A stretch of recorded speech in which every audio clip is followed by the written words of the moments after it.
Selamat pagi, Heroes. Halo, selamat pagi, Heroes. Pagi, Kak. Yes, hari ini, pagi semuanya.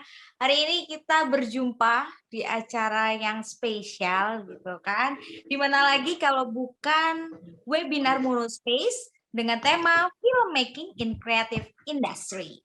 Nah, hari ini sebelum kita lanjut lebih jauh, kenalin dulu, aku Marda Angelia, akan nemenin hero sekalian hari ini untuk kita belajar bareng-bareng gitu kan, tentang sesuatu yang baru mungkin yang akan kita dapat dan bawa pulang dari kesempatan kali ini.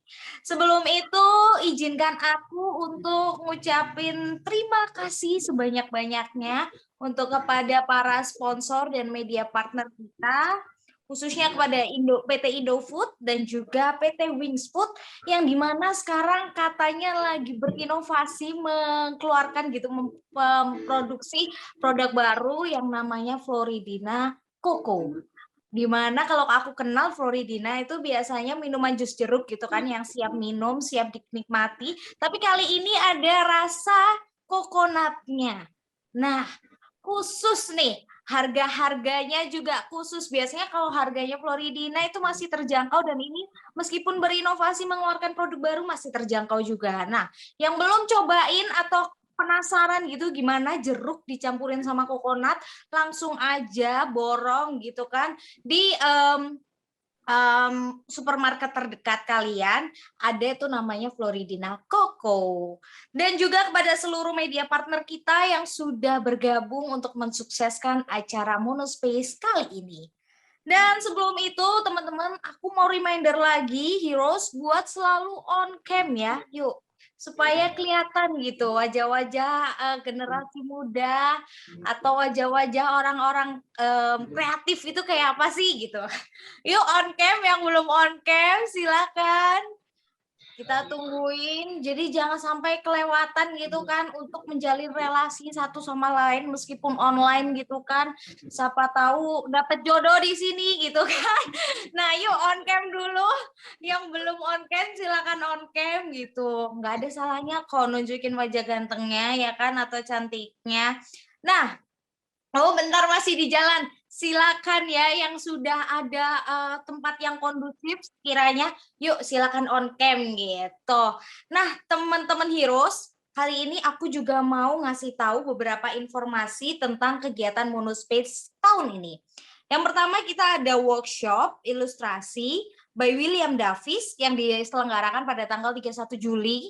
31 Juli itu hari ini, tapi di jam 1 siang nanti. Sedangkan juga ada webinar dengan tema How to Survive Creative Industry by Saint Clement dan Ferdinand Linardi alumni VCD Universitas Ciputra pada tanggal 7 Agustus 2021 jam 9. Nah, buat teman-teman yang merasa, wah kurang nih ilmuku hari ini, nah mau nyari pelengkapnya silakan tuh dicatat baik-baik ya, ada beberapa webinar yang mungkin bisa kamu ikutin.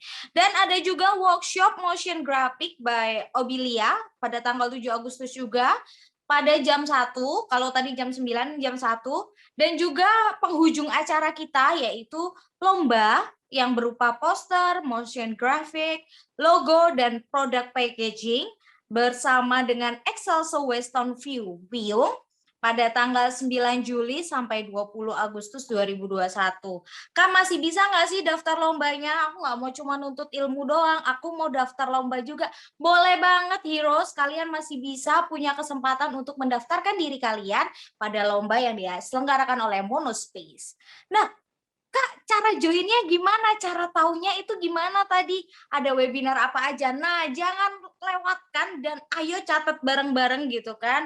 Follow aja Instagram dari @vcd_monospace. Sekali lagi ya, @vcd_monospace. Di situ kalian akan dapetin banyak informasi tentang kegiatan Monospace tahun ini. Dan kalau misalnya aku mau ikut lombanya, Kak, gimana? Langsung aja hubungi kontak person, langsung aja ditanya, langsung aja kakak-kakak kontak personnya itu diteror, tanyain apa aja yang mau kamu tanyain gitu ya, seputar lomba. Nah, itu tadi tentang kegiatan Monospace yang mungkin Bisa serangkaian kegiatan monospace yang mungkin tertarik atau yang mungkin kamu minat banget nih aku karena aku satu jiwa nih gitu. Boleh banget langsung aja pantengin Instagram @vcd_monospace. Nah, kalau ngobrolin acara hari ini tuh dengan judul Filmmaking in Creative Industry, kalau Marga sih berkaca dari pandemi aja gitu kan. Berkaca dari pandemi ini, kalau Marga lihat gitu kan, banyak banget gitu peran dari dunia creative industry, dunia digital gitu kan. That's why menurut Marga kalau kita belajar sesuatu hal yang baru, semakin banyak kita perdalam ilmu kita tentang dunia kreatif industri, dunia-dunia penghiburan gitu kan. Maksudnya kan orang di pandemi ini kan butuh banget tuh namanya hiburan, makanya dan semuanya serba online. That's why kayaknya kita perlu banget tuh untuk menambah wawasan kita tentang industri kreatif yang sekarang lagi booming-boomingnya nggak sih? Dan salah satu aksi nyata dari Fakultas VCD Universitas Ciputra adalah mengadakan acara ini untuk berbagi ilmu bersama.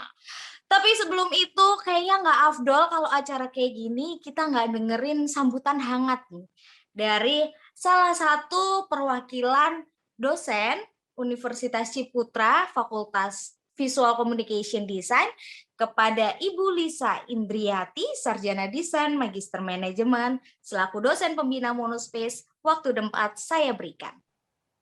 Oke, terima kasih Mada. Aduh, udah lengkap banget ya kayaknya. Tadi udah disebutin. Oke, selamat pagi Heroes. Halo, apa kabar? Salam kenal semuanya.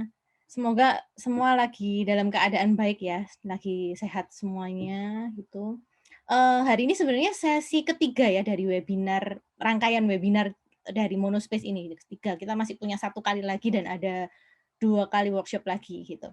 Nah, mungkin teman-teman boleh ya kasih reaction, tanda like mungkin yang sudah join dari minggu lalu. Jadi minggu lalu kita punya 2 acara dengan Naya dan, eee, dengan siapa ya kok lupa, dengan Rio, ya, dengan Rio Purba, oke. Mungkin kalau ada yang sudah pernah join boleh kasih reaction, gitu. Oke, ada beberapa ya teman-teman. Oke, mungkin saya mau cerita dikit nih ya, flashback tentang Monospace ini, sebenarnya acara apa sih gitu. Jadi, event Monospace ini sebenarnya event tahunan dari Visual Communication Design Universitas Ciputra. Sebenarnya kita kita ini juga produk pandemi ya, Marda, ya. Tahun lalu itu kita sempat ngerencanain untuk bikin event Monospace ini, secara offline. Jadi kalau offline ya pasti, pesertanya siapa sih? Ya paling, internal aja ya, internal UC atau mungkin ya teman-teman yang dari Surabaya aja. Tapi ya karena pandemi datang, kondisi jadi makin nggak menentu, kita jadi harus lebih beradaptasi gitu. Adaptasi kira-kira bikin event gimana ya kok supaya tetap bisa, eee, bikin sesuatu gitu ya, nggak cuman rebahan aja di rumah gitu. Jadi kita, mencoba bikin event online pertama kali. Jadi pengalaman kita pertama kali bikin event yang cukup gede, online itu di tahun lalu dan berlanjut ya sampai hari ini, jadi kita kayak udah nyaman aja, udah kebiasaan, akhirnya kita bikin lagi tahun ini dengan tema We the Heroes. Jadi kalau, tahun ini kita lebih mau mengangkat, eee, para pekerja industri kreatif nih seperti apa sih. Jadi pembicaranya juga kita pilih yang, ke arah industri kreatif gitu. Tadi Martin sudah jelasin panjang lebar sih. Nah, eee bersyukur sekali sih karena online ini juga kita jadi bisa ketemu teman-teman dari segala penjuru Indonesia. Kalau dulu kita offline mungkin hanya di Universitas Ciputra atau sebatas Surabaya, sekarang kita bisa kenal, bisa bersilaturahmi dengan teman-teman dari seluruh penjuru Indonesia. Tadi saya lihat ada yang di mana, di Sumatera ya, ada di Tangerang, ada yang di Banten, ada Papua ada juga gitu ya. Jadi sangat jauh-jauh. Oke, saya sebagai dosen pembimbing dari Monospace ini juga mau mewakili teman-teman panitia mengucapkan terima kasih yang sebesar-besarnya buat kehadiran para heroes pagi ini. Terus kemudian nggak lupa juga buat Jefferson Ivan udah hadir ya di sini. Terima kasih banget waktunya sudah diluangkan untuk sharing gitu ya, sharing ilmunya ke kita semua di pagi ini. Jadi mungkin nggak usah lama-lama lagi, mudah-mudahan apa yang di-sharing-kan sama Jefferson pagi ini bisa bermanfaat buat teman-teman, itu aja sih.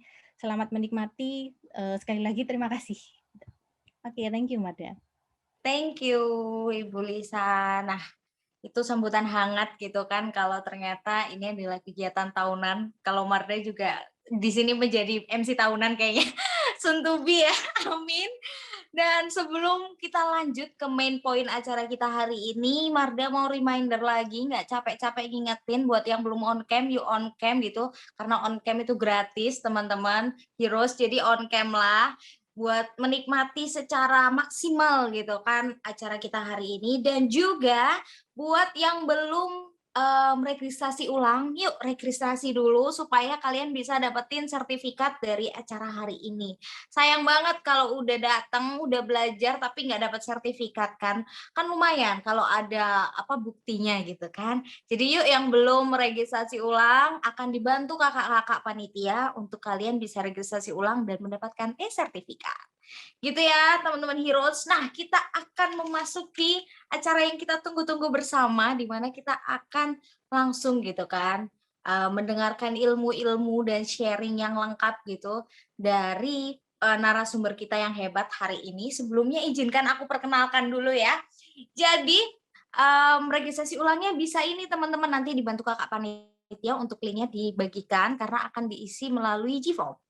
Nah, untuk narasumber kita kali ini nggak kalah hebatnya sama yang sebelum-sebelumnya, karena beliau merupakan co-founder of Paham Film, dan juga pernah meraih top 5 Vcom Week 2019 dengan karyanya 15, dan juga merupakan content creator, entrepreneur, jadi kurang apa lagi ilmunya pasti sudah paket komplit banget, jadi nggak rugi datang ke sini hari ini pagi-pagi gitu kan di hari Sabtu, malam Minggu.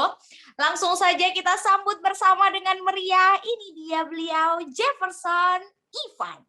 Selamat pagi. Ya, selamat pagi teman-teman Ya, semua. Selamat pagi teman-teman panitia. silakan langsung aja Kak Jeff. Oke, baik.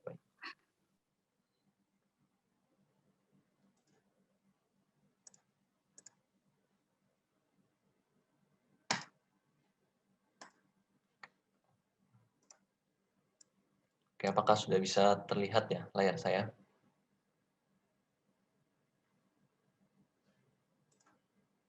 Aman Kak Jeff, sudah. Oke, baik.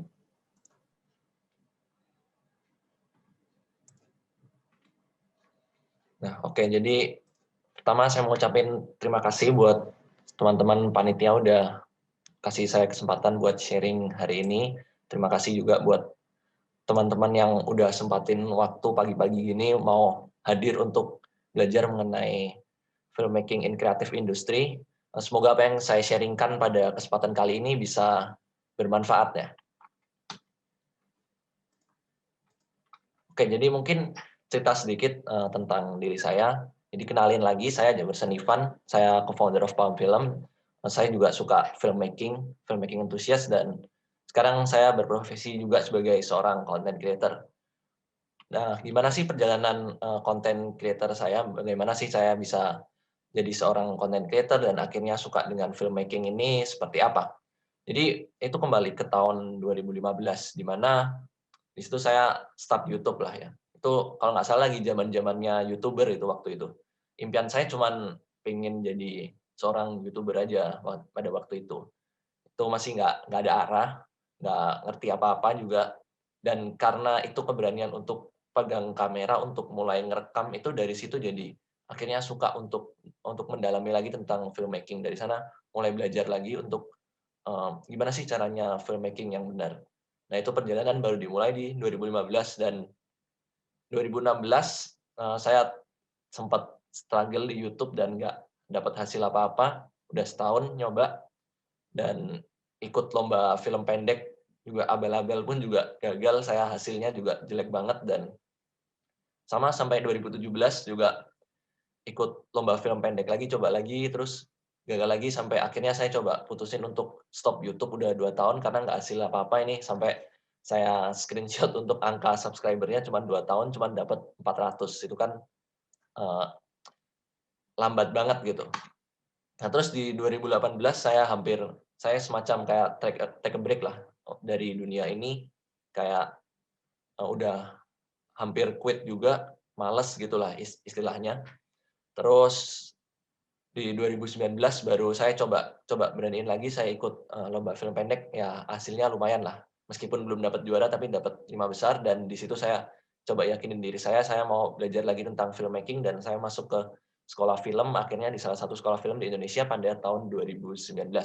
Terus di 2020 saya putusin untuk nge-build sebuah paham film dengan partner saya, dengan co-founder-nya juga. Apa sih sebenarnya paham film ini? Mungkin paham film ini saya punya impian untuk menjadikan sebuah platform ya, yang di mana bisa mewadahi masyarakat Indonesia untuk lebih ngerti lagi tentang filmmaking. Karena di sini saya melihat bahwa industri film di Indonesia itu punya potensi yang sangat luar biasa, tapi kenapa sih kok dengan rakyat yang begitu banyak, cuman ada 270 juta orang, tapi kita bisa kalah dengan industri film, let's say mungkin Korea yang mungkin rakyatnya jauh lebih sedikit dengan kita, yang bisa menyaingi standar Hollywood sekarang. Nah, itu saya lihat karena mungkin edukasi tentang filmmaking ini, edukasi tentang filmmaking terhadap masyarakat di Indonesia itu masih rendah. Jadi masyarakat kurang menghargai, kurang punya rasa menghargai akan sebuah karya seni gitu. Dan dari situlah impian saya ingin mewadahi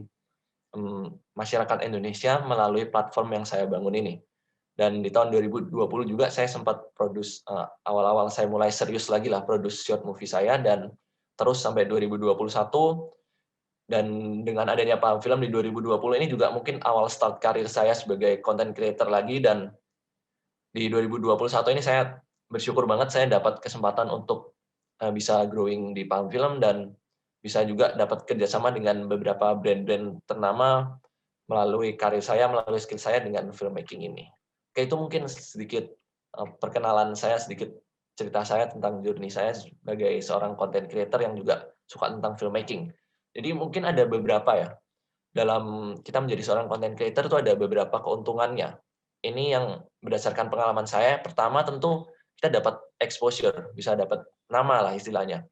Dapat trust juga ketika kita berhubungan dengan klien. Kalau teman-teman di industri kreatif, pasti kan sering berhubungan dengan yang namanya klien, karena kita sering buka jasa ya kan kadang. Itu di situ saya lebih dapat trust sih yang saya rasain dari klien. Ketika klien approach itu udah nggak neko-neko lagi, nggak banyak tanya gitulah. Istilahnya langsung oke, langsung lebih meningkatkan kemungkinan kita deal dengan klien itu lebih tinggi sih menurut saya dengan kita menjadi seorang content creator. Terus kedua juga bisa lebih free dalam choice dan waktu. Dalam contohnya seperti kita hidup sebagai seorang content creator itu nggak dibatasi oleh pekerjaan yang mungkin kalau orang normal 9 to 5 ya. Kita bisa bebas untuk pilih waktu bekerjanya kapan, dan untuk choice kita bekerja dengan siapapun itu juga kita bebas, punya kebebasan dalam memilih. Terus menurut saya dengan perkembangan dunia digital sekarang, menjadi seorang content creator ini bisa menjadi new source of income ya. Kalau mungkin memang di awal agak berat, tapi lama-lama kita bisa merasakan income dari seorang content creator itu lumayan lah, bisa jadi sebuah pekerjaan baru di masa depan, dan di masa kini pun udah banyak banget yang menjadikan content creator ini sebagai pekerjaan mereka. Tapi tentu adanya keuntungan pasti juga ada kelemahan dong. Nah, ini dia beberapa kelemahan yang saya alami. Mungkin pertama, tentu karena kita dapat exposure tadi, kita dituntut untuk lebih lagi, itu kayak ada pressure dari followers kita, ada ekspektasi yang tinggi dari followers kita untuk menghasilkan karya-karya yang lebih keren lagi. Nah, ini memang mungkin salah satu kelemahannya di mana kita selalu dituntut, tapi menurut saya ini juga bisa justru dijadikan sebagai motivasi kita untuk berkembang, untuk terus menciptakan karya yang semakin baik lagi seiring berjalannya waktu. Nah, terus kedua, tentu dong namanya itu kita menjadi content creator, kita sering berpikir terus tanpa henti. Pikir kayak, gimana sih caranya mendapatkan konten yang lebih bagus lagi, yang lebih bermanfaat lagi, yang bisa ditonton oleh lebih banyak masyarakat lagi, seperti itu, untuk berpikir tanpa henti. Dan yang ini yang saya sebutkan, kalau kita di early stage, pasti itu nggak dapat hasil atau income apapun. Itu masa-masa yang saya alami dari 2015 mungkin sampai 2019-an, dan di 2020 sampai 2021 saya baru bisa memetik hasilnya. Ini kan masa yang lama, mungkin nggak banyak orang yang bisa bertahan di masa early stage ini dan nggak dapat hasil apa-apa. Kebanyakan orang di tengah jalan udah langsung menyerah, quit, dan akhirnya dia justru nggak bisa memetik hasil tersebut. Ini masalah yang bakalan kita alami kalau menjadi seorang content creator menurut saya. Oke, jadi langsung aja saya masuk ke filmmaking. Filmmaking ini sebenarnya adalah sebuah skill ya yang digunakan untuk membuat film. Itu definisinya aja, tapi menurut saya filmmaking ini bisa kita pelajari dan bisa kita terapin untuk banyak hal di zaman seperti sekarang ini. Mungkin bisa untuk sebagai video komersial, pembuatan video komersial, video klip, sampai dengan menjadi seorang content creator pun dengan skill filmmaking ini adalah sebuah keuntungan sih bagi saya. Salah satunya kita bisa menghasilkan kualitas gaya penceritaan, gaya editing, gaya shot yang jauh lebih menarik dibandingkan dengan content creator lain yang tentunya itu akan menjadi sebuah daya tarik oleh penonton kita dibandingkan mereka menonton si content creator lain. Oke, jadi kalau dalam ilmu filmmaking mungkin yang terkenal ini ada 4 ini ya. Dan memang nanti ada turunan-turunan lagi ilmunya. Cuman tapi kalau saya tarik garis, tarik benang merahnya itu ada 4 ilmu ini. Yaitu pertama script, kita menulis skenario atau bikin cerita, terus directing, gimana kita memandu sebuah syuting, kita memimpin sebuah syuting, terus ada editing, proses post production atau menyunting gambar, dan yang keempat ada sinematografi atau gimana sih kita bikin shot yang menarik. Nanti saya bakalan bahas satu per satu mengenai hal ini. Oke, jadi sebelum saya bahas satu persatu mengenai hal tadi, saya bakalan masuk ke production workflow-nya dulu. Filmmaking ini seperti apa? Kalau zaman dulu mungkin filmmaking ini lebih dikenal dengan 3 tahapan ya, yaitu pertama pre-production, shooting, dan post-production. Tapi seiring berkembangnya waktu, seiring berkembangnya ilmu juga, ini ditarik lagi menjadi 5 production workflow-nya. Jadi pertama ada development, terus pre-production, shooting atau production, terus post-production, dan terakhir distribution. Nah, apa itu satu persatu? Oke, saya bakalan masuk ke sana. Jadi pertama ada yang namanya development. Development atau dikenal dengan tahap pengembangan. Di sini itu kita ngebuat skrip ya. Kita fokus mengembangkan gimana sih caranya kita bisa punya cerita yang menarik, gimana sih nanti cerita ini itu punya pesan apa sih yang ingin kita angkat kepada masyarakat, kepada publik, seperti itu. Nah, dari skrip ini, kalau bicarain job desk yang banyak bekerja itu adalah si produsernya, director, dan scriptwriter-nya. Atau ini juga dikenal dengan istilah the triangle system. Triangle system ini ya si produser, director, dan scriptwriter-nya dalam pengembangan sebuah cerita. Triangle system ini sering kali dipakai ya di independent production house mungkin. Kalau di yang studio yang udah production house yang udah cukup gede itu biasanya menganut studio system. Studio system itu bedanya si produsernya aja yang nge-hire director atau scriptwriter-nya untuk ngebuat cerita. Jadi nggak bekerja bersama bertiga, cuman lebih ke arah ini hire scriptwriter untuk bikin ceritanya, seperti itu. Ini sedikit mengenai tahap development, terus kita lanjut setelah development ada yang namanya pre-production. Nah, tadi kalau skrip udah siap, sekarang berarti kita harus mempersiapkan banyak hal itu untuk eksekusi nantinya. Nah, di pre-production yang dilakukan pertama dari kita membreakdown skenario-nya seperti apa. Dengan itu kita akan menghasilkan lokasinya di mana, talent-nya apa, perizinannya gimana, dan hingga sampai kita melakukan tahap tes kamera, make up, wardrobe, dan lain sebagainya. Di tahap pre-production ini mungkin melibatkan tim yang lebih banyak daripada development ya. Nah, menurut saya sebuah karya yang ketika dieksekusi bisa berjalan dengan lancar, itu karena proses pre-production-nya ini udah berjalan dengan lancar. Jadi pre-production-nya udah matang, kalau dilanjutin ke production atau syuting itu bakalan lebih enak. Itu yang dari pengalaman saya selama memproduksi film itu menurut saya lebih enak kalau kita pre-production udah benar-benar jelas, matang, detail banget, terus kita syuting itu bakalan jauh lebih enak daripada kita belum siap apa-apa di pre-production, langsung main asal syuting aja. Nah, terus ketika kita udah selesai pre-production, sekarang kita masuk ke proses syuting. Ini bagian yang cukup vital ya, melakukan eksekusi. Saya rasa semua orang tahu lah bagian syuting seperti apa, dan hasil akhir dari karya kita itu sebenarnya dipertaruhkan juga di production ini. Jadi Kalau saran saya di production ini, fokus selalu siapkan diri kita, karena sebenarnya juga apapun di production itu bisa terjadi. Sesuatu yang di luar dugaan kita itu bisa terjadi di syuting ini, dan itulah kita harus punya skill yang namanya skill adaptasi, skill mengambil keputusan dengan cepat, itu akan sangat berfungsi banget di production. Terus kalau udah production, apa yang kita lakuin? Yaitu post production. Atau mungkin teman-teman lebih kenal dengan tahap editing. Sebenarnya kalau di post production itu bukan editing aja, yaitu kita juga ada music composing dan sound design yang dilakukan untuk, intinya yang tadi di production kita punya bahan mentah, sekarang kita masak lah, istilahnya kita masak untuk menjadikan sebuah masakan yang enak gitu. Di post production itu seperti itu. Nah, terus terakhir ketika film udah diekspor, udah jadi, diapain ya? Didistribusikan. Ini adalah proses distribusi karya di tahap distribution. Ini sekarang mau dikemanain? Bisa diikutin ke lomba, festival, atau mau dijual ke rights-nya ke pihak tertentu, atau untuk kebutuhan sosial media, ini bisa aja. Ini tergantung. Dan kadang distribution ini juga, kita juga harus tahu nanti film kita akhirnya ini mau dikemanain itu ketika kita udah di development juga. Jadi ceritanya itu bisa disesuaikan dengan nanti tujuan akhirnya itu mau kemana. Contohnya ketika kita mau masuk ke festival dengan kita mau jual ini secara komersial, tentu cerita dan gaya pembawaan filmnya itu juga bakalan beda, nggak bisa disamain. Terus saya masuk ke sinematografi, seperti yang udah saya bilang tadi.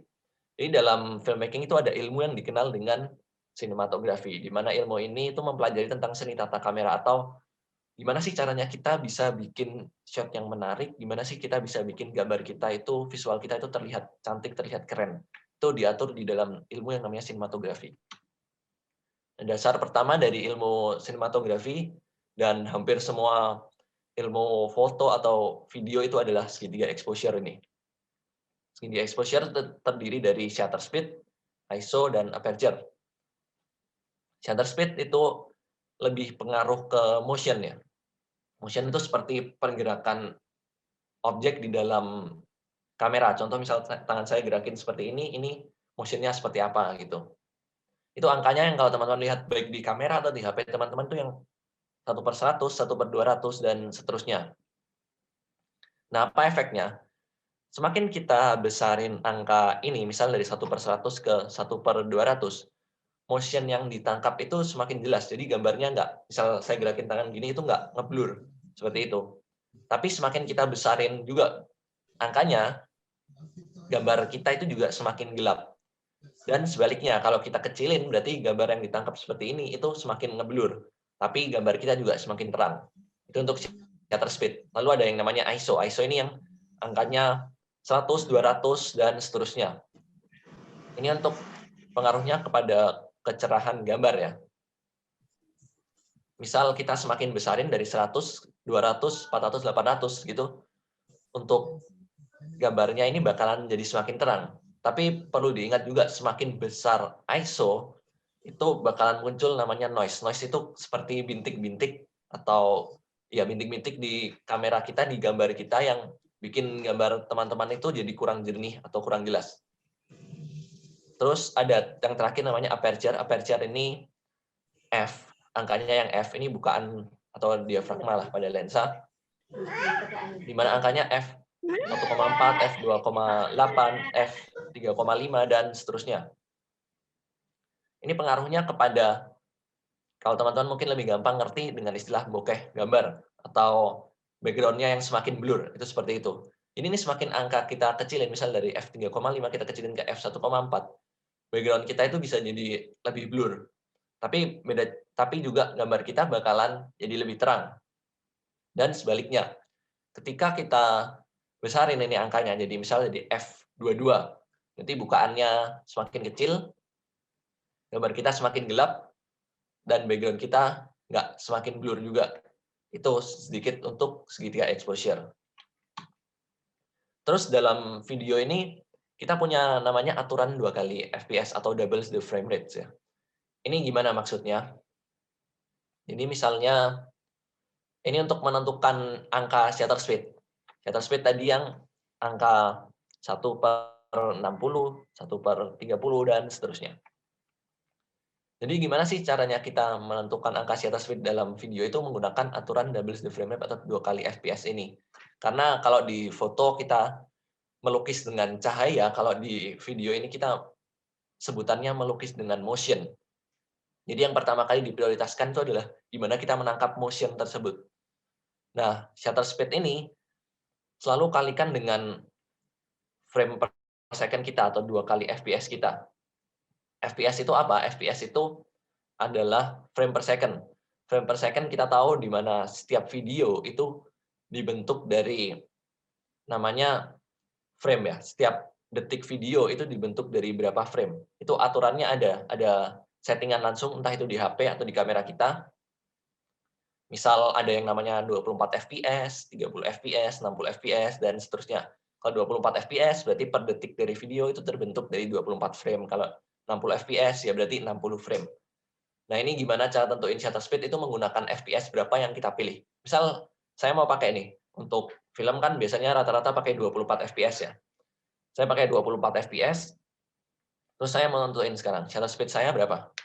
Berarti saya tinggal kaliin aja 2 kali FPS tersebut. FPS-nya 24, kaliin 2 jadinya 48. Berarti seharusnya saya menggunakan shutter speed 1/48. Tapi karena shutter speed 1/48 itu nggak ada, jadi saya buletin ke 1/50.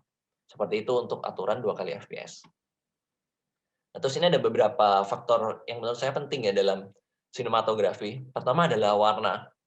Gimana sih kita memilih tone warna yang tepat untuk memberikan konsep entah itu pada konten atau filmmu. Ini penting kita menentukan warna seperti apa. Terus ada juga lighting. Lighting ini termasuk dalam part-nya sinematografi kalau dalam filmmaking ya. Jadi usahain selalu memaksimalkan lighting untuk kita itu bisa menghasilkan kualitas visual yang jauh lebih menarik.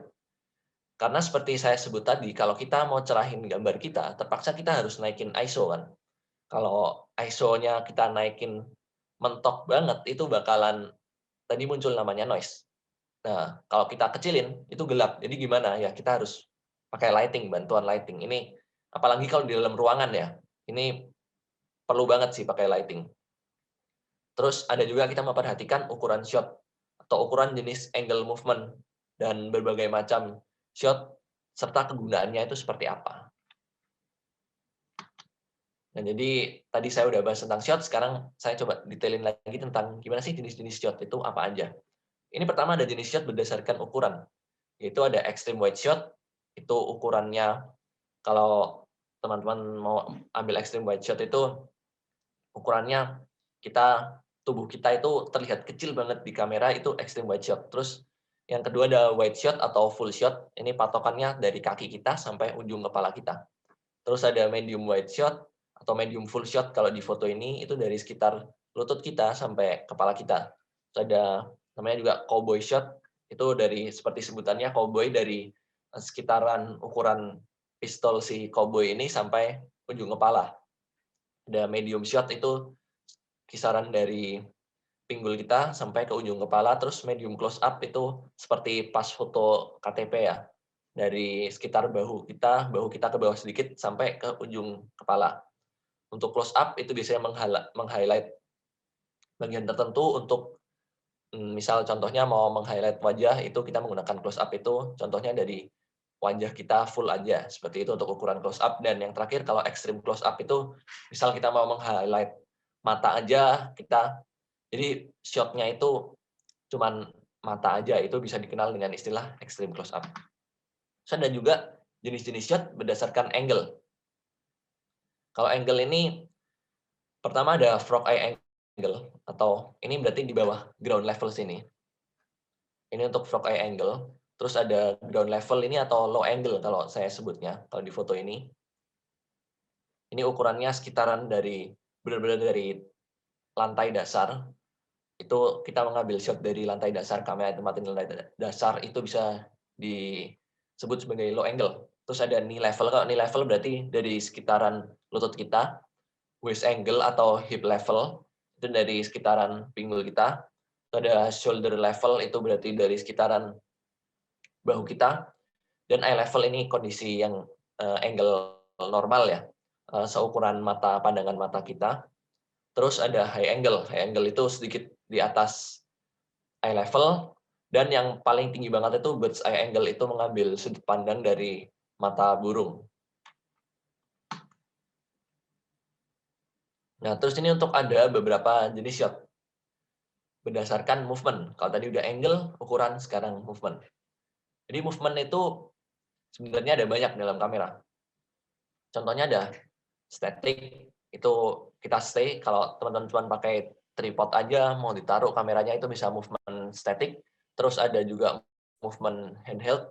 Kalau handheld ini cenderung lebih free, jadi kita bebas menggunakan kamera, bebas aja kita mengikuti objek, biasanya seperti itu.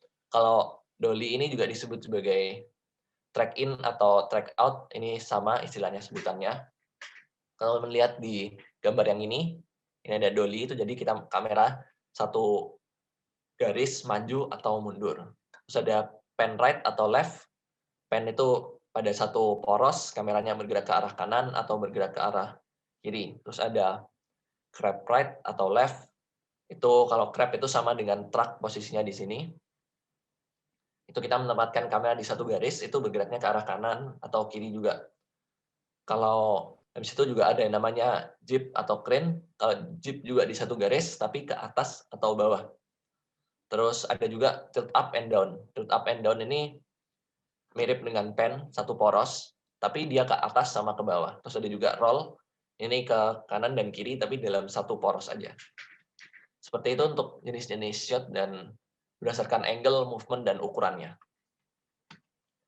Terus saya masuk ke komposisi. Kalau dalam sinematografi tentu kita bicarain komposisi. Komposisi itu gimana sih kita ngatur gambar kita, itu untuk susunannya mau seperti apa. Nah, jadi ada istilah komposisi yang paling sering kita kenal yaitu rule of third, di mana kita menempatkan objek kita itu di bagian sepertiga dari frame. Nah, angka rule of third ini sebenarnya dapatin dari perhitungan angka golden ratio ya. Sehingga katanya dengan angka golden ratio ini, segala sesuatu itu bisa jadi lebih cantik. Nah, sehingga akhirnya diterapkanlah di rule of third ini. Jadi mungkin teman-teman bisa terapin kalau daripada bosen pakai komposisi di tengah terus, gitu, bisa cobain pakai rule of third ini. Patokannya pakai grid aja teman-teman. Di HP atau di kamera itu pasti ada grid seperti ini kok. Terus ada juga namanya komposisi simetris. Kalau simetris ini kita memposisikan objek baik di kanan, kiri, atas, bawah itu sebisa mungkin seimbang atau simetris. Ini bisa memberikan kesan yang tenang ya. Kalau teman-teman mau belajar gimana sih hasilin gambar-gambar simetris, itu boleh tonton juga film-filmnya Wes Anderson. Tuh dia sering banget gunain komposisi simetris ini. Terus ada juga komposisi asimetris. Kalau simetris itu seimbang, asimetris berarti kebalikannya, tidak seimbang. Jadi baik di kanan, kiri, atas, bawah itu tidak perlu seimbang, itu kita menggunakan komposisi asimetris ini. Nah, karena tadi saya juga sempat bahas bahwa lighting ini punya peran penting ya dalam video, dalam sinematografi.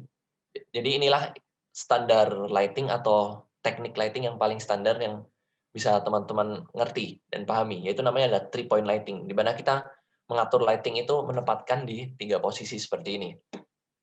Pengaturan lighting ini berdasarkan key light, fill light, dan backlight. Nah, ilmu tentang lighting ini baik teman-teman mau gunain untuk video ataupun foto, ini kurang lebih sama kok.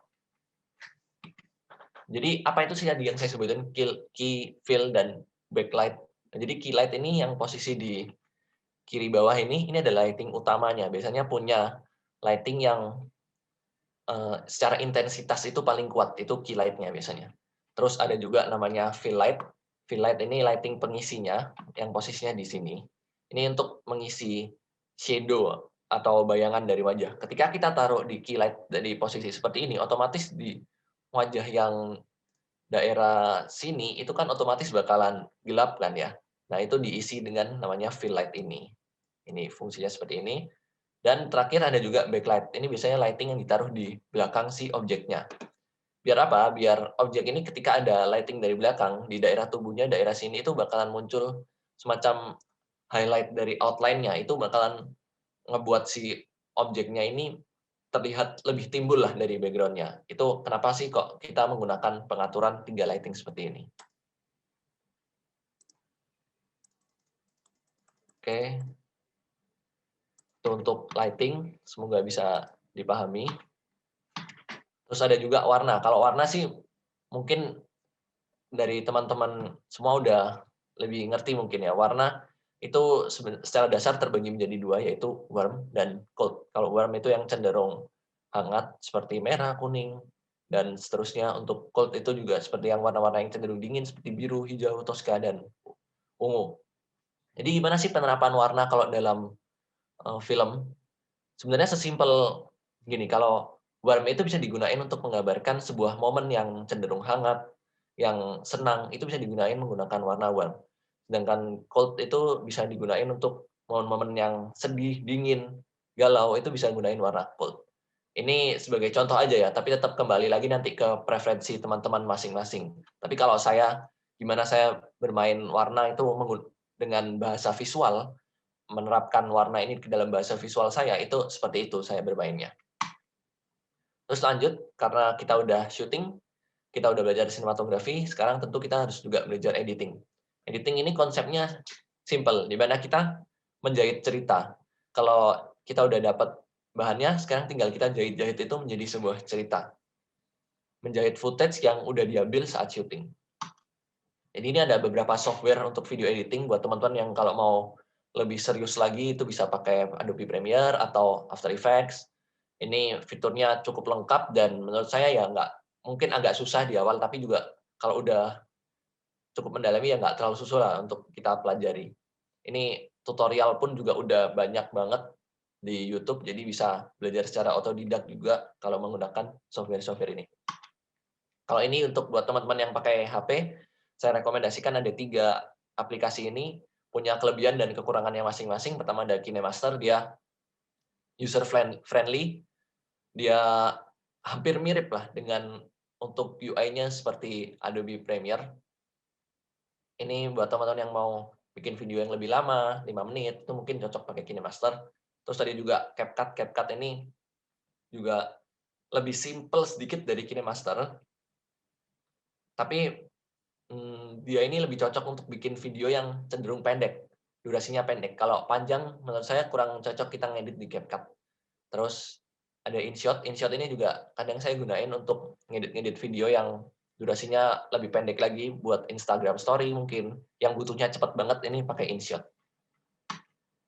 Oke, jadi namanya editing itu juga punya production workflow-nya sendiri, nggak langsung datang terus langsung di-edit gitu aja. Jadi ada 3 tahapan kalau dalam editing, di dalam dunia filmmaking. Pertama ada offline editing, ada grading, terus ada online editing. Jadi nggak seperti footage datang kita pindahin ke laptop kita langsung grading. Mungkin orang-orang lebih ngerti istilah grading-nya ya, color grading seperti itu. Jadi apa sih satu persatu ini? Offline editing itu kita fokus ngebuat sebuah cerita. Kalau grading kita pemberian warna, dan online editing kita penyempurnaan atau proses finishing. Nah, biar lebih mudah saya bahas ini secara detail ya. Untuk offline editing tadi seperti yang saya sebutkan, kita itu fokus nyusun footage aja, mencari sebuah benang merah lah dalam ceritanya itu seperti apa. Mau gambarnya nggak ada warnanya, mau gambarnya nggak ada transisinya, nggak ada apanya, itu kita pokoknya atur dulu. Itu nanti baru dilakuin belakangan di online editing. Jadi yang pertama ada tahapannya assembly, kita mengorganize file dulu. Karena kan kalau syuting pasti dapatnya file itu banyak kan, footage-nya banyak banget. Kita bisa organize, bisa berdasarkan kameranya, bisa berdasarkan hari syutingnya. Ini senyamannya aja, nggak ada aturan pastinya folderingnya seperti apa. Ini senyaman teman-teman aja seperti apa. Terus kita ada audio dan video sync kalau sudah assembly. Sinkronisasi antara audio dan video yang diambil. Kok audio dan video harus di-sync? Kenapa? Karena kalau di dalam filmmaking itu kita merecord audio dan video itu secara terpisah. Kalau teman-teman mungkin sering lihat orang yang, kenapa sih kalau dalam syuting ada yang megangin mic seperti ini yang panjang banget? Nah, itu karena si audio itu di-record di device yang terpisah dengan videonya. Dengan visualnya maksud saya. Oleh karena itu kita harus sinkronisasikan ini terlebih dahulu di saat editing nanti. Nah, kalau udah kita sinkron, kita membentuk yang namanya rough cut sebutannya. Rough cut ini susunan cerita itu secara keseluruhan, tapi masih kasar atau potongan-potongannya aja dan garis besarnya aja. Jadi mungkin ngekatnya belum halus, belum tepat, itu disebutlah dengan namanya rough cut. Karena kita tujuannya butuh cepat, kita cuman cari susunan ceritanya dulu, terus baru kita nanti rapiin lagi di proses-proses selanjutnya. Itu untuk 3 offline editing. Terus ada, kalau kita udah nemuin tadi hasil rough cut atau offline cut lah sebutannya, yang oke, baru kita bisa lanjut ke proses grading. Dan grading ini apa sih? Grading ini tadi seperti yang saya sebutin, yaitu memberikan warna kepada footage kita. Kalau teman-teman cek di sini, di bagian kiri ini kan gambarnya kayak nggak ada warnanya banget. Itu karena memang kalau syuting itu kan selalu pakai yang namanya flat picture profile. Gambarnya harus flat seperti ini untuk bisa mendapatkan dynamic range atau mendapatkan warna yang banyak di data warna yang lebih banyak seperti di daerah kanan ini. Jadi dalam grading ini sebenarnya langkahnya ya kita tinggal warnain aja sih. Oleh karena itu saya berikan tipsnya aja dalam color grading ini seperti apa berdasarkan pengalaman saya. Kalau grading saya kembali lagi saya terjemahkan pesannya. Saya menerjemahkan pesan dan emosinya itu ke dalam bentuk warna seperti apa. Contoh untuk penerapan warnanya kan tadi udah saya ceritakan di belakang untuk warm dan cold. Itu bisa sesimpel itu untuk kita menentukan. Ini kira-kira posisi si momennya ini seperti apa? Apakah senang atau sedih? Itu nanti kita bisa terjemahin dengan si warna ini. Terus juga ini yang penting yaitu tone warna. Coba perhatikan supaya tone warna itu tetap stabil ya sepanjang karya. Kadang kan kita suka kalau apalagi kita ngedit yang panjang itu kadang suka asik sendiri, grading satu persatu. Terus sampai belakang ketika dicek sama yang di depan, loh kok secara tone itu beda jauh. Nah, ini kadang yang menjadi tantangan juga ya bagi saya ketika grading ini supaya agar warnanya tetap stabil. Terus juga yang ketiga jangan sampai over grading. Perhatikan warnamu supaya tetap natural dan realistis lah ya dilihat mata penonton, jangan sampai terlalu kelebihan lah warnanya. Oke, itu untuk tips tentang color grading. Terus, kalau udah kita punya warna, sekarang kita bisa masuk ke online editing. Apa aja tahapannya? Ini ada 3 juga. Secara garis besarnya ada 3. Yaitu pertama ada color correction. Jadi karena tadi kita udah pemberian warna, sekarang di color correction ini kita memeriksa. Kira-kira warnanya udah cocok belum? Masih ada yang terlalu terang atau terlalu gelap atau seperti apa? Atau kurang vibrant, kurang apa? Gitu nanti. Biasanya si kliennya juga bisa minta kurang seperti ini, kurang seperti ini. Nah, itu kita di tahap color correction ini. Kita membenarkan lah tadi warnanya yang di grading itu seperti apa, kita benerin lagi. Supaya lebih bagus lagi hasilnya. Nah, ini terus yang saya sebutin. Mau nambah teks, transisi, atau VFX pun itu dilakuin di tahapan online editing ini. Jadi kita nggak lakuin di offline tadi. Kita nyusun dulu, bukan nyusun satu, terus dikasih teks, kasih transisi, dan seterusnya. Ya bolehlah kalau mau kasih teks dulu buat kasih tanda. Saya pun juga seperti itu kadang. Saya kasih tanda, kasih teks dulu. Tapi saya nggak rapiin teksnya, cuman sekedar nulis aja. Terus saya bentuk ceritanya dulu, offline cut-nya jadi, terus baru saya benerin satu persatu nanti. Teksnya harusnya seperti ini, terus di sini kira-kira cocoknya transisi ini, kalau butuh visual effect seperti ini, yang penting untuk mempercantik lah dan menyempurnakan karya kita itu jadi seperti apa. Nah, kalau kita udah lakuin semua tahapan ini, biasanya kita bakalan nemu dengan yang namanya final cut atau merupakan hasil akhir dari karya kita yang sudah siap untuk didistribusikan. Nah, terus distribusi ini biasanya dikenal dengan tahap yang dapat duit lah, bisa dapat duit. Nah, mungkin saya sedikit bahas ya. Filmmaking dapat duitnya ini bisa dari mana? Karena kalau kita cuma belajar skill-nya aja, tekniknya aja, kita nggak memikirin aspek ekonominya, lama-kelamaan pun juga nggak bakalan bertahan. Karena yang bikin kita bertahan di sesuatu itu kan juga, namanya kita berkarya pun juga butuh modal kan. Kalau kita keluarin terus nggak dapat yang masuk itu, kita mau bertahan sampai kapan? Seperti itu. Jadi filmmaking itu kan kembali lagi saya sebut tadi sebagai sebuah skill ya. Dan skill itu bisa dikonversikan menjadi duit itu melalui banyak hal. Contohnya salah satu, kalau teman-teman punya skill filmmaking bisa jadi kru film atau TV, itu bisa bermanfaat juga. Atau teman-teman mau freelance buka jasa videografi, itu juga bisa belajar dari skill filmmaking, bikin video-video produk, bikin video komersial, itu bisa dari filmmaking juga skill-nya. Atau bisa juga seperti saya gini, selain saya freelance kadang terima klien juga menjadi content creator. Seperti yang saya bilang tadi, kalau kita bisa manfaatin skill filmmaking kita, itu bakal menjadi daya tarik tertentu bagi seorang content creator. Karena itu menurut saya sebuah kelebihan ya bagi seorang content creator itu untuk bisa punya skill filmmaking ini. Dan sebenarnya ada hal lain lagi selain hal-hal ini, kalau teman-teman mau serius lagi, sebenarnya mau skala yang lebih besar lagi, itu bisa kita bentuk production house kita sendiri, terus nanti kita menghasilkan sebuah karya, kita jual karyanya itu ke hak rights-nya itu kita jual ke bisa aja platform OTT atau ke sinema, itu bisa juga. Jadi sebenarnya banyak, tergantung kita mau mengolah skill ini itu seperti apa. Oke teman-teman, sekian untuk yang bisa saya bahas mengenai filmmaking. Kalau teman-teman ada pertanyaan mungkin boleh ditanyain, atau kalau mau diskusi lagi dengan saya nanti bisa ke Instagram atau TikTok saya di @jabersenivan. Oke, demikian untuk materi yang bisa saya bawakan. Semoga bisa bermanfaat dan saya kembalikan terlebih dahulu ke teman-teman panitia. Thank you, Kak Jefferson. Nah, singkat, padat, lengkap ya. Dari Kak Jefferson hari ini sudah berbagi tentang ilmu yang mungkin bisa kita rasa baru gitu buat kita ya, tips-tips yang menarik juga. Tapi sebelum itu teman-teman, aku mau reminder buat yang belum drop question kalian di slido.com, silakan langsung aja ramein slido.com-nya sebelum kesempatan kalian untuk ngobrol bareng atau tanya-tanya langsung itu habis gitu kan. Jadi yuk ramein dulu slido.com, linknya udah dibagi sama kakak panitia di kolom chat Zoom ya teman-teman heroes. Nah, lagi-lagi sebelum kita masuk ke sesi Q&A gitu ya, Kak Jeff, kita bersabar dulu karena ada yang mau lewat. Nah, kita juga nggak lupa ya ucapin thank you so much buat para sponsor, khususnya kepada PT Wings Foods yang telah mensupport kita melalui produknya yaitu Floridina Coco. Di tahun yang ke-9 dia terus berinovasi untuk memuaskan hasrat masyarakat Indonesia dengan mengeluarkan produk baru yaitu Floridina Coco.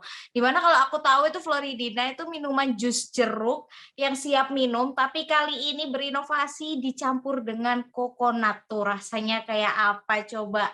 Pasti jauh amat sangat menyegarkan daripada jus jeruk yang biasanya. Nah, jadi buat teman-teman heroes yang penasaran kayak apa sih Floridina Coco, langsung aja cari hunting gitu kan di supermarket terdekat di kota kalian. Nah, itu dia buat teman-teman yang belum on cam dan belum tanya, heroes silakan langsung aja tanya di kolom slido.com. Nah, tuh ada yang mau minta PPT-nya katanya Kak Jeff.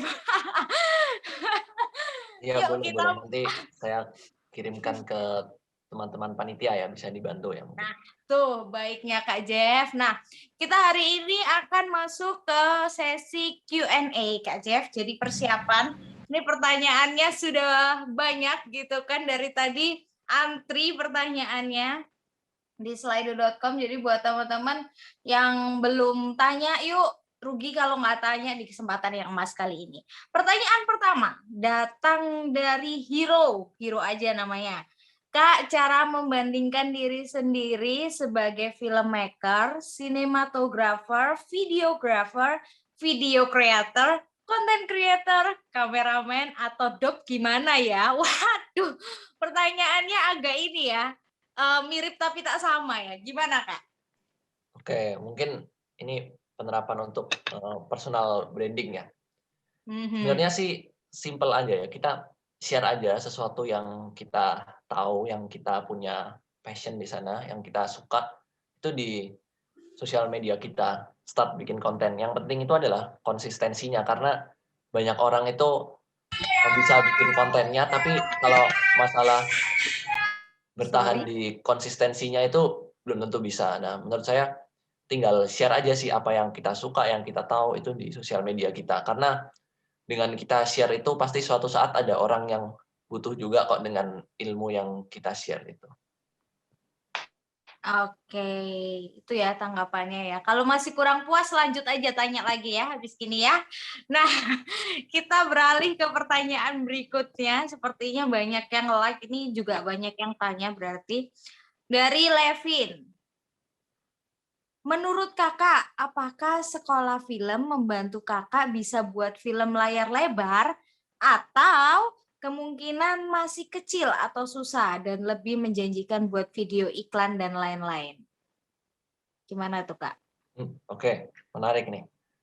Jadi kalau di sekolah film ya, mungkin saya share pengalaman saya, itu sebenarnya kita bisa sih kita mau ke arah film lebar itu bisa, film layar lebar itu bisa juga dari sekolah film. Kemungkinannya kecil atau susah itu ya sebenarnya balik lagi ke diri masing-masing ya, tergantung jalannya orang masing-masing. Kalau saya pribadi sih, dengan sekolah film itu membuat saya punya lingkungan lah, punya koneksi, punya relasi dengan orang-orang yang memang terlebih dahulu udah terjun ke industri film, dan dari situ baru saya bisa belajar sih apa yang sebenarnya terjadi di industri tersebut. Dan kalau menjanjikan buat video iklan dan lain-lain itu sebenarnya kalau di sekolah film itu jujur aja bukan diajarin tentang film aja ya, bukan bikin film fiksi aja, film layar lebar aja, tapi kita pun juga diajarin gimana sih caranya bikin iklan, bikin film dokumenter. Jadi hingga kita memprogram sebuah TV itu pun juga semuanya lebih diajarin. Jadi lebih luas aja. Nanti tergantung kitanya sendiri sih mau ke arah mana, sukanya seperti apa. Kalau memang mau terjun ke industri iklan komersial ya silakan-silakan aja. Kalau ada orang yang mau ke layar lebar ya silahkan-silahkan aja. Kalau dari teman-teman saya pun juga ada yang sebagian akhirnya terjun ke film layar lebar, dan ada pun juga yang video iklan, itu yang saya lihat dari senior-senior saya ya. Ada yang seperti itu. Jadi setiap orang tergantung sih ke jalannya aja masing-masing, dan itu tergantung nemu rezekinya di mana lah, gitu aja. Oke, tergantung nyamannya di mana ya kalau Iya, anak muda benar. sekarang.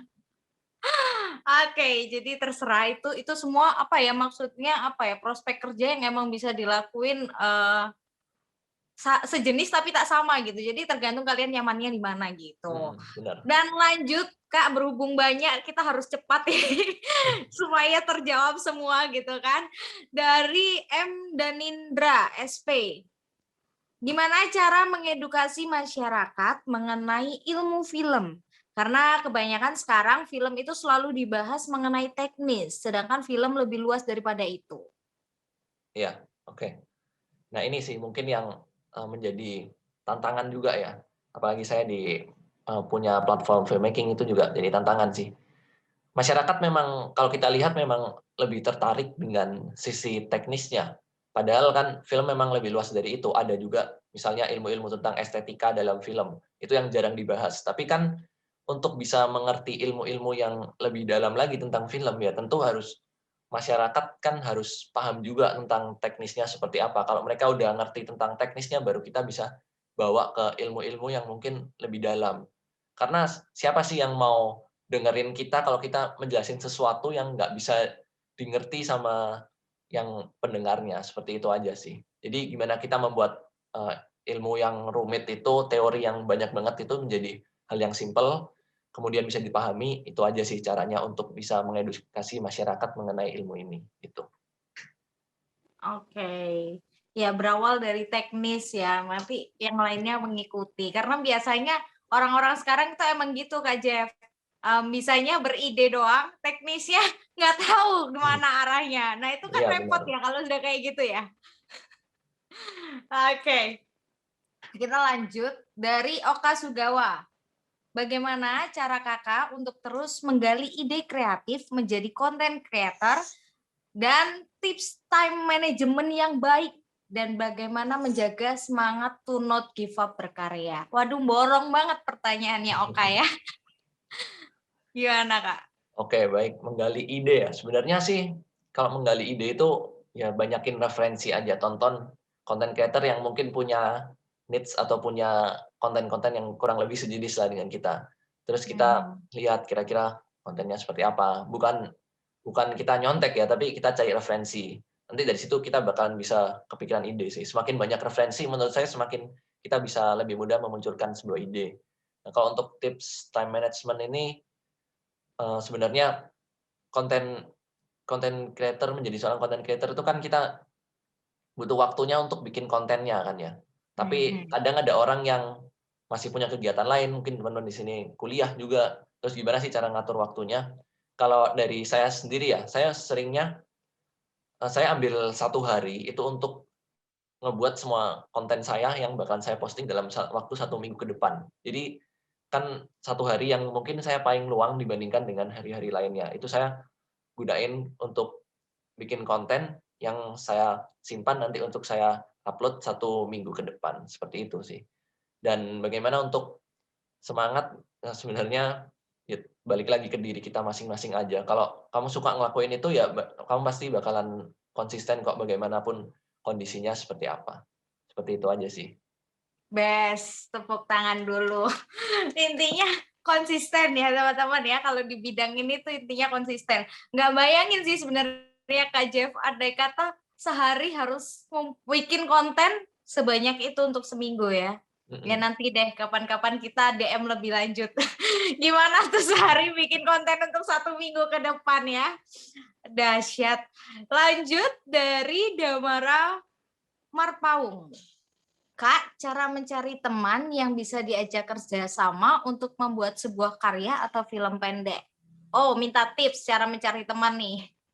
Cara mencari teman, ya kan sekarang kita punya sosial media kan ya. Jadi pasti ada aja komunitas online itu, ya bisa aja join ke sana, nanti bisa ketemu teman-teman baru sih dari situ.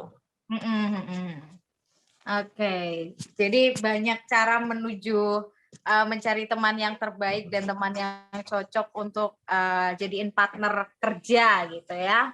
Ya. Apalagi teknologi makin canggih tuh kata Kak Jeff, jadi bisa lah. Lanjut kita ke Raffi Vie. Kalau Kak Jeff pernah nulis skrip, boleh diceritakan apa saja yang harus diperhatikan dalam penulisan skrip dan suka duka sebagai penulis. Oke, jadi mungkin saya bantu dikit aja ya, karena sebenarnya saya pun juga kalau di produksi jobdesk saya jarang sih pegang skrip, saya lebih ke produsernya. Jadi mungkin ya saya bisa bantu sedikit tentang dari pengalaman saya lah dulu belajar nulis skrip. Kalau diceritain apa yang harus diperhatikan itu sebenarnya kalau film pendek aja ya saya ambilnya. Kalau film pendek sih mungkin ya kita bikin ceritanya itu yang simple, jangan to the point, terus jangan bertele-tele lah. Dan dalam penulisan skrip itu juga penting banget sih apa sih kita yang ingin kita bahas sebenarnya di awal, pesan apa yang kita bahas. Jadi jangan sampai karena kita keasikan nulis skrip, jadi kita lupa sebenarnya pesan apa yang sebenarnya ingin kita bahas. Itu aja sih untuk tipsnya kalau dalam nulis skrip. Karena yang sering terjadi adalah kita punya pesan ini, kita nulis skrip, keasikan, lupa, terus jadinya pesan yang awalnya di awal ini pengen kita berikan ke masyarakat, jadi malah nggak tersampaikan dengan baik. Seperti itu. Oke, jadi kalau menulis skrip lebih fokus aja sama goal-nya dan arahnya kemana. Lanjut dari Abdullah Emir. Selamat pagi Kak Jefferson, bagaimana cara kita sebagai seorang pemula untuk mendekati orang-orang film agar melirik naskah kita? Terima kasih. Pendekatan, sekarang tim sudah dari cari teman jadi pendekatan, lama-lama jodoh nih. Gimana Kak Jeff? Oke, jadi kalau mau bikin supaya kita dilirik itu sebenarnya ya coba skrip itu biasanya naskah coba kita bisa nge-pitch ke production house atau cari ke produser, itu bisa sih dari situ. Kita tinggal cari aja sih produser atau production house mana yang mau terima naskah kita. Ya memang pasti banyak penolakan lah, tapi ya dicoba terus aja. Atau cara lainnya ya naskah itu kamu jadiin filmmu sendiri, terus kamu ikutin lomba, kamu ikutin festival, nanti dari sana biasanya kalau menang bisa dilirik oleh filmmaker yang mungkin lebih senior, seperti itu. Nah, tuh tipsnya pantang menyerah, never give up ya. Coba lagi, karena biasanya produser-produser kayak gitu punya seleranya masing-masing gitu nggak sih Kak Jeff? Tentu pasti ada punya kayak semacam style-nya masing-masing gitu. Jadi mungkin memang kalau naskahmu nggak cocok di seorang produser ini ya mungkin bukan karena jelek, tapi karena memang ya nggak cocok aja sama style-nya si Oh produser gitu ya. tersebut gitu. Oke, semoga menjawab ya Abdullah Amir. Nah, lanjut dari Anonymous.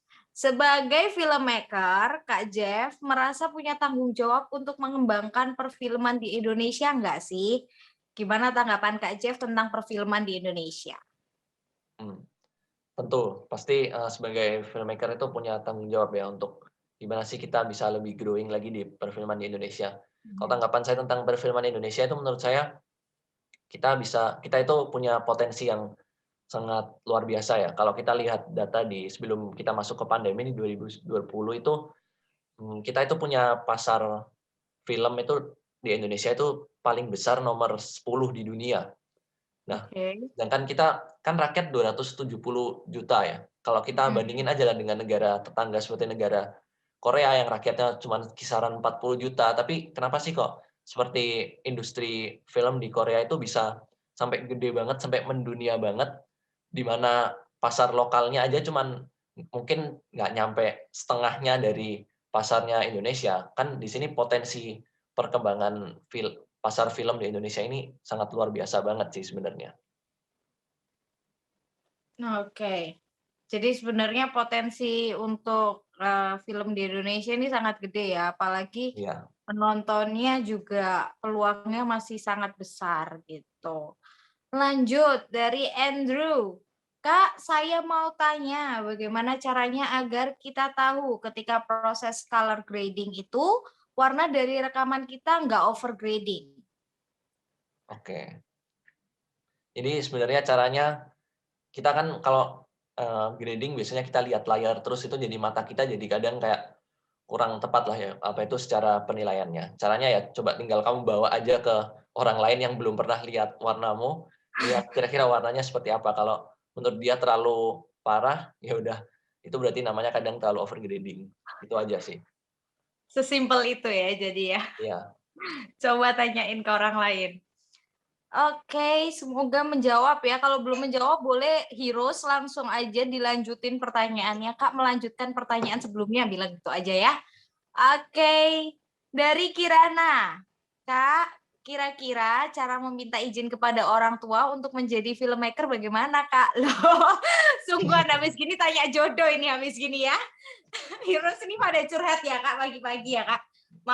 Maklum malam minggu kayaknya ini ya efeknya ya. Gimana, Oke. Kak? Caranya, ya menurut saya ya, kalau caranya ya nggak perlu minta izin lah, cuman tinggal tunjukin aja hasilnya pasti udah dikasih izin sendiri.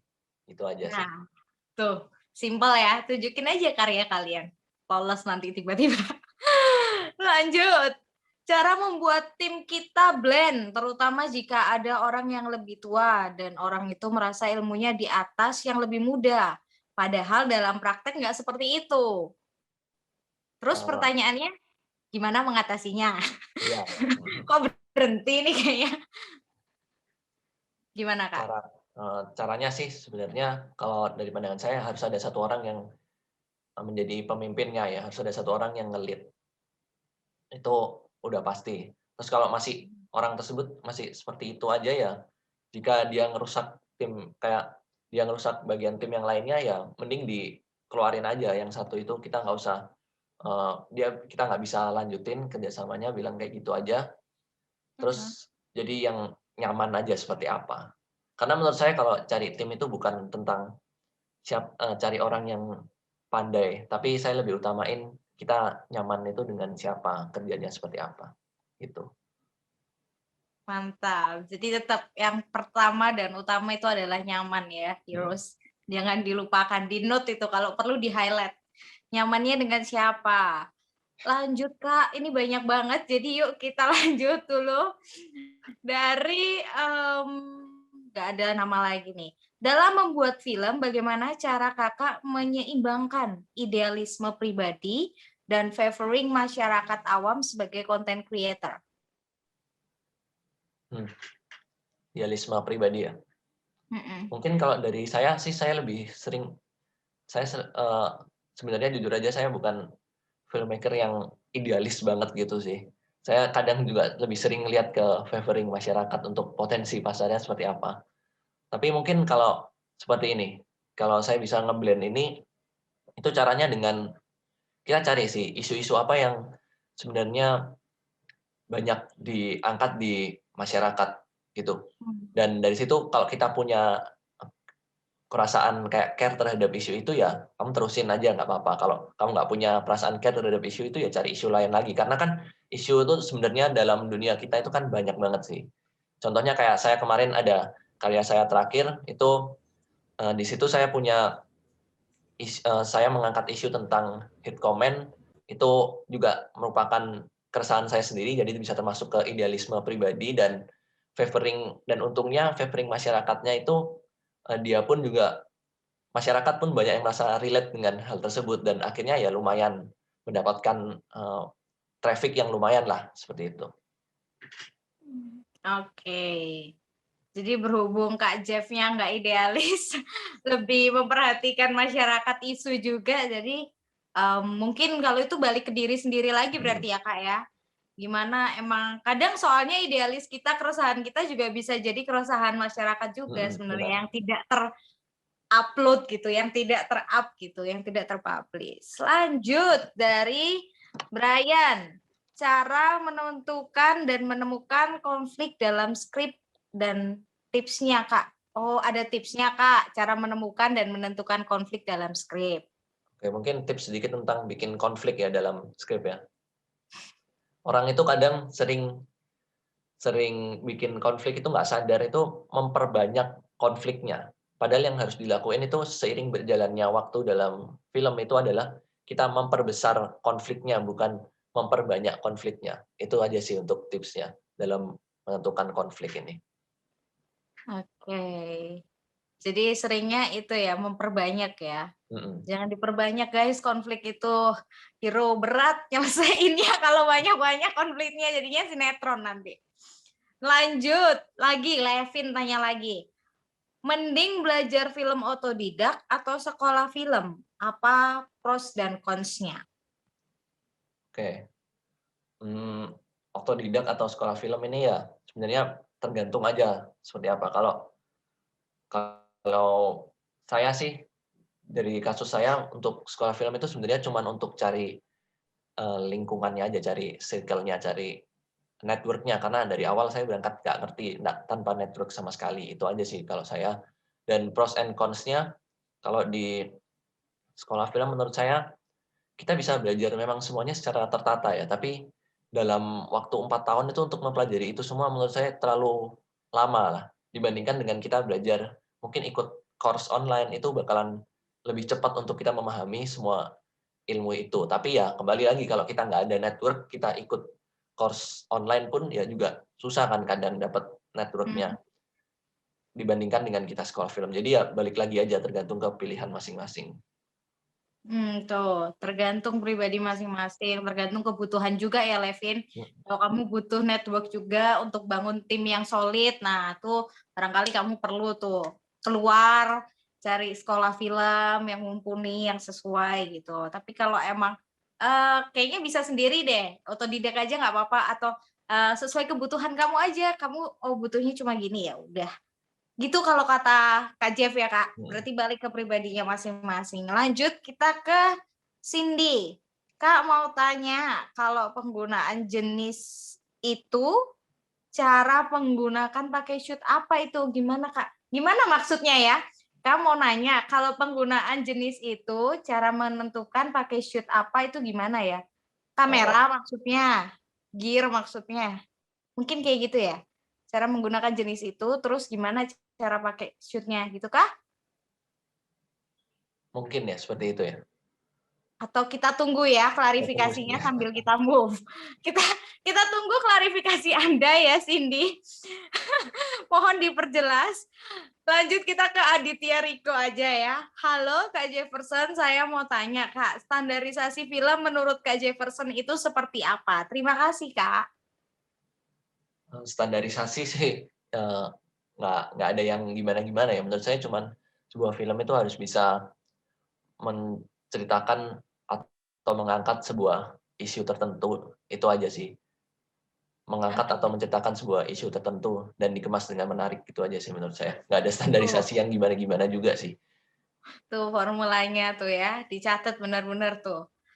Formula dari Kak Jeff. Kalau standarisasi tuh nggak ada yang gimana-gimana, tapi menurut Kak Jeff itu tadi. Nah, kita lanjut ya. Thank you Aditya buat pertanyaannya. Dari Hero.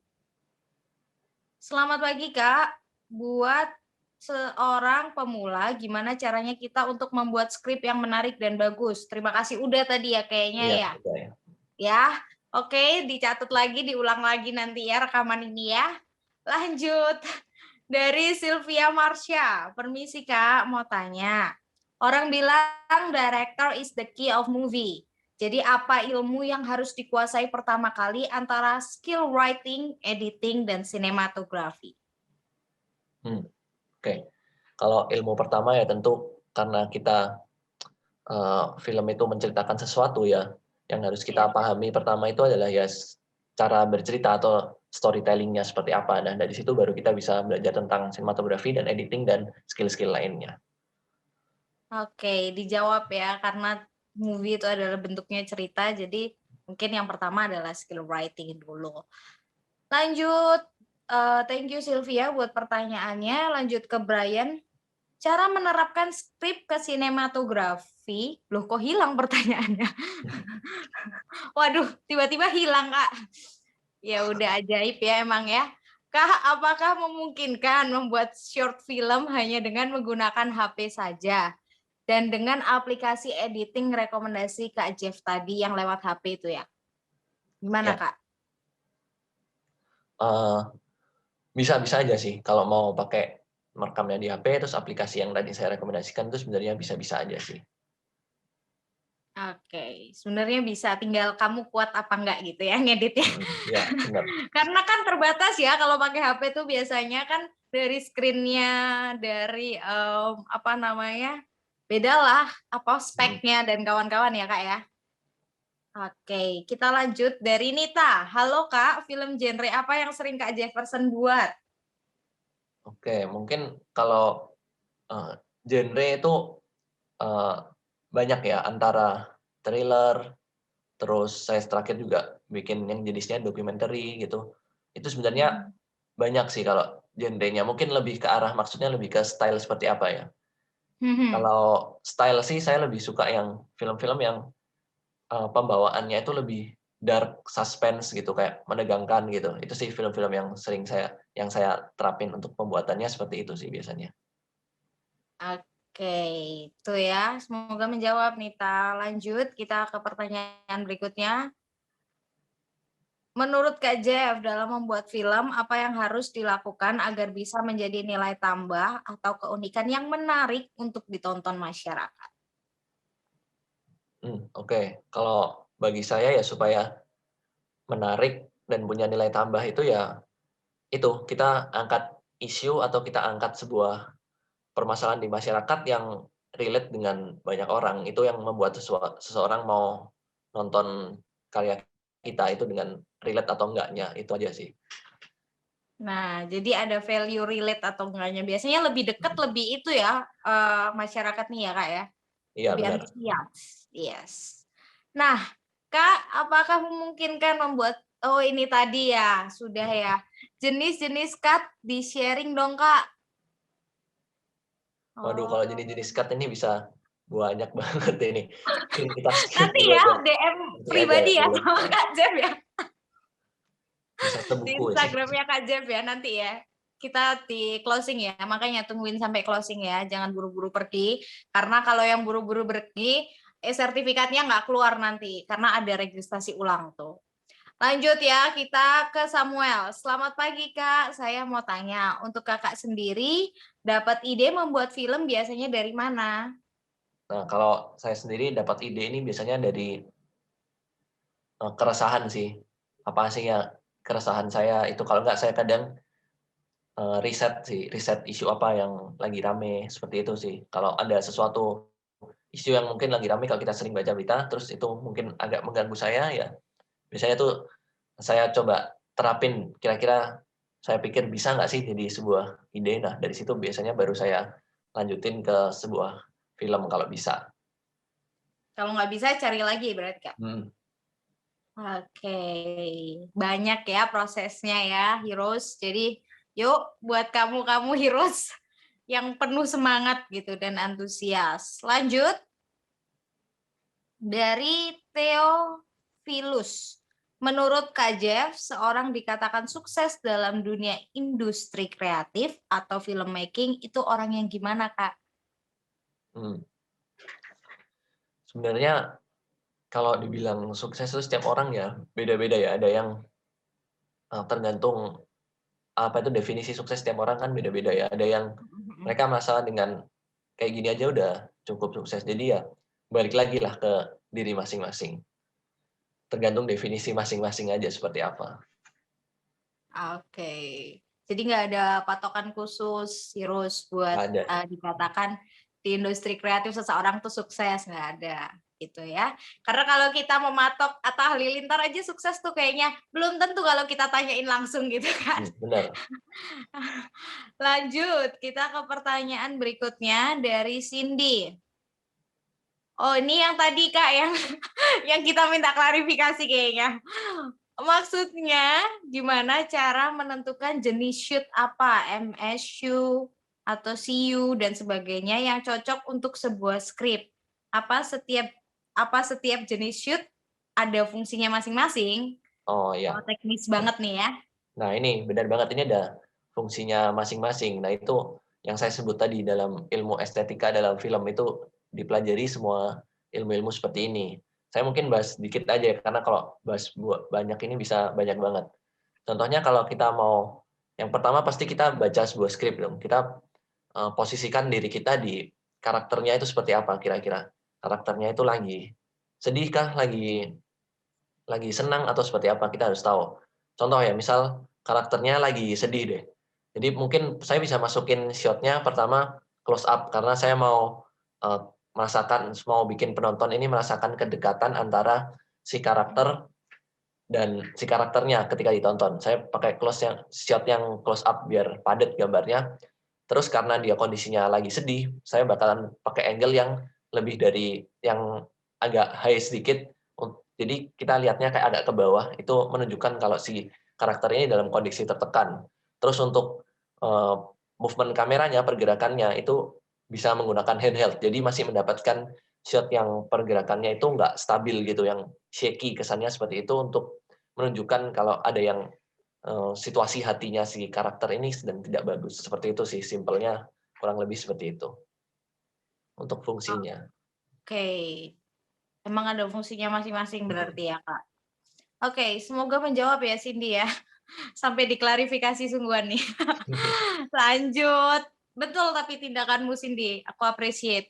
Kita ke Aditya. Halo Kak Jefferson, saya mau tanya Kak.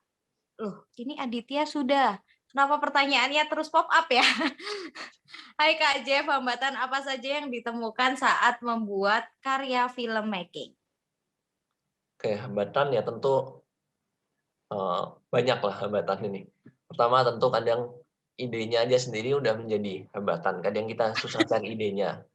Terus kita mau cari, kita udah punya ide, sekarang kita mau eksekusi itu juga hambatannya banyak lagi. Entah dari biayanya, lokasinya, atau peralatannya itu juga ada lagi hambatannya lagi. Nanti kalau udah jadi ada lagi hambatannya, kita mau kirim kemana ini karyanya. Jadi banyak sih sebenarnya hambatannya. Tinggal ya kita selalu cari solusi aja dari masalah yang muncul. Yes, di pre-production, di production, sampai post-production ada hambatannya masing-masing. Tinggal beda-beda juga biasanya ya Kak hambatannya. Iya, nggak ada Tergantung yang pasti. situasi dan kondisi ya. Apalagi di pandemi gini ya Kak Jeff. Iya benar. Kita lanjut ke Pambudi. Bagaimana sih caranya untuk menemukan konsep yang kalayak mau jika kita content creator baru yang mencoba membuat short film? ini mungkin udah ada saya bahas tadi ya. Jadi kita riset aja isu apa yang lagi rame di masyarakat, terus kalau mau dapetin yang menarik ya isu tersebut kita angkat di sebuah short film, gitu aja. Yes. Kak, pesan kesan buat kita yang baru mulai belajar dong. Yang baru mulai belajar, Semangat. semangat aja, apa itu, langsung coba aja, praktek aja, nanti sambil praktek sambil belajar gitu aja, nggak usah banyak dipikir. Oh, langsung aja ambil tindakan, take action ya, kata Kak Jeff ya. Nah, lanjut Kak, VFX itu apa sih Kak? Dan apa perbedaannya dengan particle effect? Effect ya, particle effect.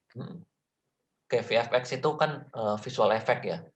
Jadi kayak di editing kalau lihat, mungkin teman-teman lihat background-nya bisa di kota tertentu, padahal dia lagi syutingnya nggak di kota tertentu, itu bisa terapin dalam visual effect ini, bagian dalam visual effect. Kalau particle effect ini mungkin adalah salah satu teknik juga ya dalam visual effect, seperti itu sih.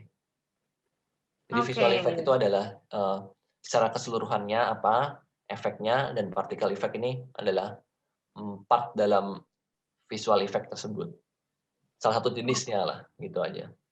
Oke, kalau berarti efek virtual effect-nya itu jangkauannya lebih gede, kalau part itu lebih kecil berarti gitu ya? Oke. Waduh, namanya kenapa begini banget ya?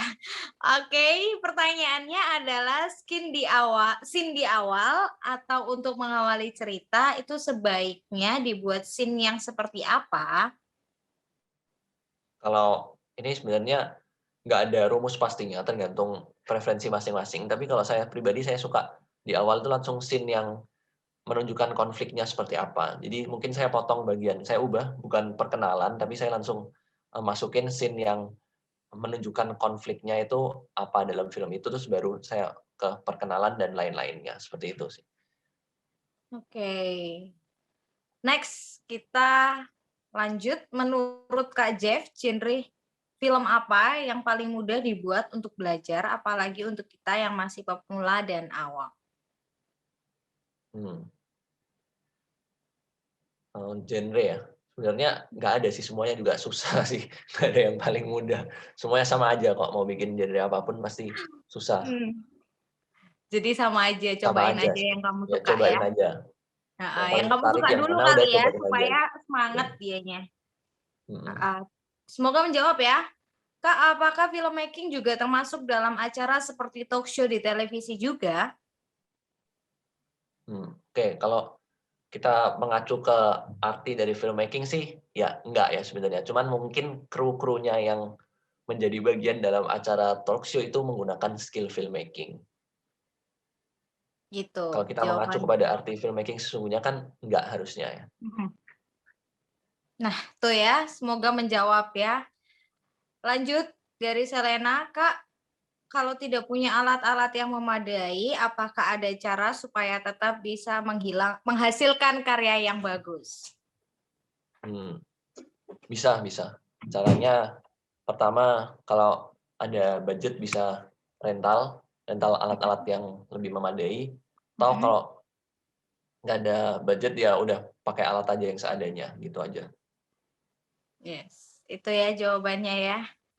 Tidak harus alat-alat itu hanya komponen pendukung, balik ke dirinya sendiri. Lanjut, Kak Jeff mau nanya, apakah 3 poin lightning harus selalu dipakai di setiap kondisi atau disesuaikan sama konsepnya? Nggak harus selalu dipakai, itu cuman pemahaman dasar aja supaya bisa membantu kita untuk lebih ngerti lah tentang lighting untuk teknik-teknik lainnya. Karena sebenarnya kan selain 3 point lighting itu masih banyak lagi teknik-teknik lighting lainnya. Itu cuman untuk teknik dasarnya supaya kita bisa ngerti namanya key, fill, sama backlight, itu aja. Nanti tinggal disesuaikan aja sama konsepnya masing-masing mau lighting-nya seperti apa. Oke, itu ya. Ini pertanyaannya masuk ke arah teknis semua sepertinya, jadi sudah nggak ada yang curhat. Kak, bagaimana pendapat Kakak mengenai perempuan yang memilih untuk jadi dop? teknikal, pegang kamera langsung, karena jadi script writer udah banyak katanya. Hmm. Pendapat ya nggak apa-apa ya, bisa-bisa aja sih sebenarnya. Banyak kok teman saya juga ada perempuan juga jadi DOP gitu. Jadi ya sebenarnya bisa-bisa aja sih. Sekarang filmmaking nggak memandang gender lagi lah gitu. Iya, mulai nggak curhat tapi mulai mengkotak-kotakan gender ini sekarang. Waduh. Bagaimana cara membuat storytelling yang menarik agar pesan seorang DOB, director, ada tipsnya nggak, Kak? Kalau semoga supaya pesannya tersampaikan. Hmm. Oh, Supaya ya. pesannya tersampaikan ya itu kembali lagi ke jawaban saya tadi ya. Kita ya bikin sebuah skrip itu ya jangan bertele-tele, yang simple aja tapi menceritakan pesannya tadi tersebut. Jangan bertele-tele lah, gitu aja. Nice. Kalau di ilmu public speaking itu ada, Kak, namanya KISS, keep it short Iya. and simple. Iya, benar. Bener ya, Kak ya? Oh, Benar, iya. ternyata masih berlaku ya ilmu saya ya. Berlaku itu. Dari Aditya, menurut Kak Jeff, bagaimana proses produser mendistribusikan karya filmnya? Karena di Indonesia masih sulit untuk mendistribusikan film ke industri besar. Ya kalau di awal mungkin ya teman-teman bisa cari aja ke festival-festival film, kan banyak di dalam Indonesia festival film, atau kalau mau cari di luar kan juga banyak untuk festival film ini, tinggal ya kita rajin-rajin cari aja. Sama ya kalau mau mendistribusikan karya ya bisa juga dengan bangun audiensnya secara sendirinya gitu, jadi tergantung maunya seperti apa gitu aja. Pilihannya banyak kok sebenarnya. Yes, tinggal pinter-pinter cari aja. Teman-teman kalau di zaman kayak gini tuh Heroes, semua sudah bertebaran, tinggal kita pinter apa nggak cari peluangnya. Lanjut, hai Kak Jeff, bagaimana cara mengatasi mood-moodan saat berkarya? Nah, curhat lagi nih, yang membuat kita ingin berhenti berkarya. Mood-moodan ya itu balik ke diri aja udah masing-masing. Memang dengan ini kamu mau apa sih impianmu dari bikin ini? Kalau impianmu memang benar-benar kamu mau raih ya nggak mungkin sih pasti mood-moodan, pasti ya lama-lama Semangat. pasti teratasi gitu. Oke, tuh. Ya, semoga menjawab ya. Kalau butuh penyemangat, coba deh cari apa yang membuatmu semangat dulu. Biasanya kayak gitu tuh dibutuhkan penyemangat. Siapa tahu jodoh penyemangatmu. Heroes. Kak, tantangan terbesar dalam industri kreatif itu apa? Dan menurut kakak, gimana mengatasinya? Oke. Kalau tantangan terbesar dalam industri kreatif khususnya di Indonesia ya menurut saya adalah masyarakat atau pasarnya tuh tidak kurang menghargai lah karya seni, atau karya seni kreatif itu kurang dihargai ya, nggak hanya film aja, tapi mungkin karya-karya lain yang di dalam industri kreatif itu juga seperti itu, penerapannya sama. Dan gimana sih caranya mengatasinya ya, salah satunya adalah dengan mengedukasi pasarnya tersebut, itu sih menurut saya. Oke, semoga menjawab ya. Lanjut, Brian. Cara menerapkan isi skrip ke dalam sinematografi dalam POV seorang DOP, director, ada tipsnya nggak, Kak? Oh, ini yang tadi hilang tiba-tiba itu ya, yang ajaib itu ya. Gimana? Tipsnya ya tadi, seperti tadi, yaitu kita memposisikan, kita udah breakdown script, kita baca, kita posisikan diri kita itu di dalam posisi si karakternya. Kira-kira apa yang dirasakan si karakternya, itu makanya kita butuh riset. Itu ya pre-production, lagi-lagi balik ke pre-productionnya harus matang. Kak, tantangan terbesar dalam industri kreatif itu apa? Dan menurut kakak gimana mengatasinya? Oh, itu sudah ya dari Ya Hanan? sudah tadi, sama ya. Salah baca berarti. Ini dari Izab. Kak Jeff, apakah jurusan broadcasting bisa masuk atau masih bisa berhubungan ke dalam dunia perfilman? Terima kasih, Kak. Bisa juga kok. Masuk ya bisa-bisa aja sih. Masih bisa lah ya, Masih relate bisa. lah ya. Sebenarnya nggak memandang latar apa sih pendidikannya, mau apa aja sebenarnya juga bisa. Kalau yang penting kan di sini skill-nya seperti apa gitu. Setuju. Lanjut, berarti kita ke Pertanyaan berikutnya, rekomendasi channel YouTube untuk belajar filmmaking secara otodidak. Nah, Apa, Kak? ini. Oke, kamu coba ke channel YouTube-nya Paham Film aja. Di sana udah bikin banyak konten tentang filmmaking kok. Yes. Itu ya jawabannya, langsung aja mampir ke channel YouTube-nya Paham Film. Lanjut, saat production, apakah kita memang harus menggunakan beberapa lensa kamera? Dan buat Bang Jefferson, biasanya butuh berapa hari dari awal sampai selesai film? Ini ya tergantung kondisi ya. Kalau penerapan lensa kan lensa itu punya ciri khasnya masing-masing dan kita juga pertimbangan tentang lokasinya seperti apa itu dan banyak hal lah yang bisa dipikirkan saat pre-production. Dan berapa hari ini ya tergantung lagi ke tingkat kerumitannya seperti apa. Ada yang mungkin sebulan udah selesai, ada yang sampai butuh 1,5 bulan gitu. Jadi tergantung sih, bervariasi, nggak bisa diukur yang pastinya berapa gitu. Oke, tergantung kerumitan film itu Hmm. sendiri ya. Jadi kalau prosesnya dari awal sampai selesai juga tergantung filmnya itu berapa lamanya. Dari Ricci, Kak, apakah hanya dengan smartphone kita bisa membuat short movie? Apa tips dan intriknya? Tadi kayaknya sudah ya. Serupa apa, Kak? Jawabannya ya, Kak ya? Serupa Iya. tapi tak sama sepertinya. Hmm. Lanjut ya, tadi udah kita jawab pertanyaannya. Kak, apa ada tips untuk mengambil footage tanpa alat gimbal? Nah, oke. Kalau mau hasilin gambar yang stabil tanpa gimbal itu tergantung kita memposisikan gimana sih caranya kita pegang kamera, seperti itu aja sih. Coba sikunya itu ditempelin ke arah tubuh kita waktu kita syuting, gitu aja. Dengan kayak gitu bisa lebih stabil dan ya tapi tetap butuh latihan ya. Nanti perlahan-lahan bisa tangannya itu bisa stabil secara otomatis gitu. Tergantung kita sering latihan aja. Oke, lagi-lagi jam terbang ya, latihan dan jam terbang. Lanjut ke pertanyaan dari Taufik. Kak, untuk jenis shoot berdasarkan angle kan memiliki kesan di setiap angle-nya masing-masing. Jelaskan kesannya apa aja. Waduh, kayaknya banyak nih. Banyak, bisa banyak ini. Ya, itu bisa di ini aja ya, DM langsung ya kalau mau ngobrol sendiri ya sama Kak Jeff di Instagramnya Kak Jeff nanti untuk angle punya fungsinya masing-masing. Kak mau nanya kalau penggunaan jenis itu, oh ini tadi sudah nggak sih? Sudah. Sudah Ini. ya. Kak, tips nulis skrip dong itu tadi. Jangan bertele-tele, fokus aja sama konfliknya dan goalnya kayak apa. Waduh, Marda yang pinter sekarang sudahan. Kak, untuk jenis sudah ini tadi, tips pembuatan storyboard dong, Kak. Nah, nih. Oke. Storyboard itu tipsnya ya sebenarnya bikinnya yang jelas aja karena itu bukan jadi kita yang detail lah menurut saya ya. Itu karena jadiin kita panduan untuk nanti kita syuting seperti apa gitu. Detailin Oke. aja sih untuk storyboard kayak kan storyboard kita mau misal shot A, kita ukurannya seberapa, nanti gerakannya apa, terus nanti kira-kira di belakangnya bisa ada properti apa atau warnanya apa, kalau bisa ya didetailin semua lah di storyboard gitu.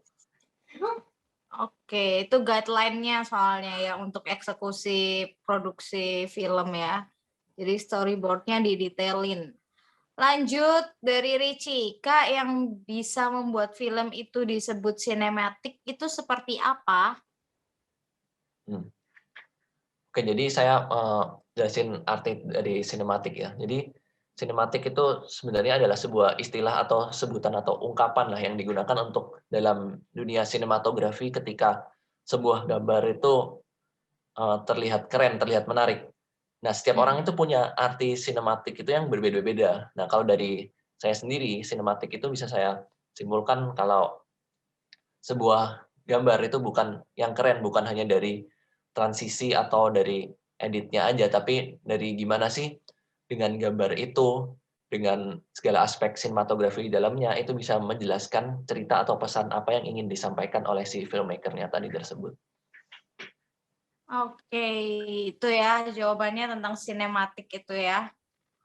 Untuk pembuatan film, apa lebih baik lebih dari satu kameramen atau satu kamera aja cukup? Ya kalau tergantung posisi ya, tergantung posisi. Kalau mau lebih dari satu kamera, kalau ada budgetnya ya silakan aja, bisa lebih enak gitu. Tapi kalau memang nggak ada budgetnya kan ya terpaksa kita harus pakai satu kamera gitu. Oke, itu ya kayaknya waktu kita juga sudah habis Kak untuk Q&A, pas Baik. sekali, antusias banget Heroes, thank you so much untuk antusiasnya bertanya dan berdiskusi bersama Kak Jeff hari ini, bersama kita semua hari ini, dan tidak terasa sesi Q&A kita sudah berakhir. Mungkin kita mau foto dulu sekarang, jadi buat teman-teman Heroes yang belum di on cam kan dirinya, yuk dipampang nyata dulu dirinya walaupun secara virtual kali ini. Yuk dinyalain dulu, on cam dulu, kita mau foto bersama. Supaya momen yang bagus ini nggak hilang begitu aja gitu ya. Yuk kita foto dulu. Boleh dibantu tim panitia? Yes, silakan. Ya, saya bantu. Ini ada 4 slide, jadi silakan yang belum on cam, silakan on cam dulu, pakai virtual Yuk. background-nya. Saya mulai ya dari slide pertama. 1, 2, 3. Oke, slide kedua. 1, 2, 3. Oke, slide ketiga. 1, 2, 3. Oke, slide terakhir. 1, 2, 3.